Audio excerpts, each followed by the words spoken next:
It is time for the latest and the most comprehensive breakdown of the biggest news stories in Western Visayas. This is Panay News Tonight. Here are the top stories of the day. The Mines and Geosciences Bureau identified areas in Western Visayas prone to landslides and flooding.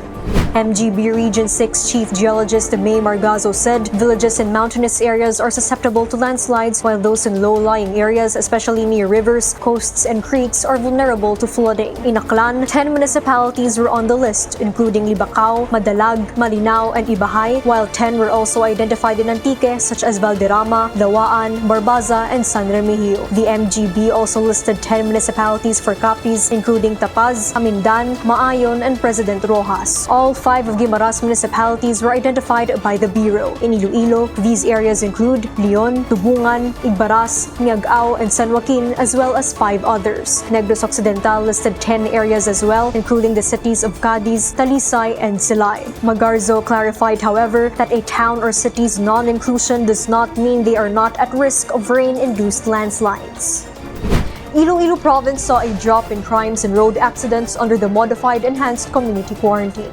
According to Iloilo Police Provincial Office Director Colonel Gilbert Guerrero, 105 crimes were recorded from June 1 to 15, lower than last year's 196 within the same period. Guerrero also noted a decline in focus crimes like murder, homicide, rape, robbery, and theft from 48 last year to only 13 this year. Road accidents also decreased from 84 incidents to 57. The IPPO chief attributed the drop to heightened police presence and to the liquor ban. Governor Arthur Defensor Jr. ordered these restrictions to limit public mobility and stem the rise of COVID-19 infections in the province. Negros Occidental's Teresita Lopez Halandoni Provincial Hospital in Silay City has limited its services to emergency surgical operations only.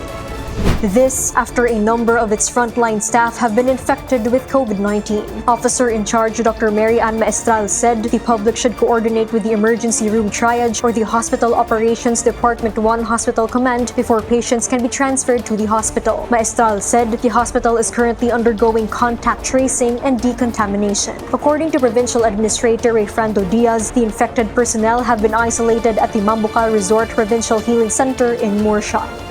And those are tonight's latest headlines. This is your anchor, Elisha Rosaria Pumida.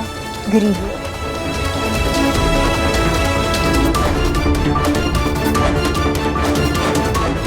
For more stories, check our website, www.panaynews.net. Follow us on Facebook, Instagram, and Twitter, and subscribe to our YouTube channel. Grab the digital copy of Panay News on Press Reader. Read Panay News via the Inquirer Plus app and avail a free 30-day trial. Join Panay News community on Viber. Don't forget to always wear your face masks and face shields, sanitize your hands, and observe proper physical distancing.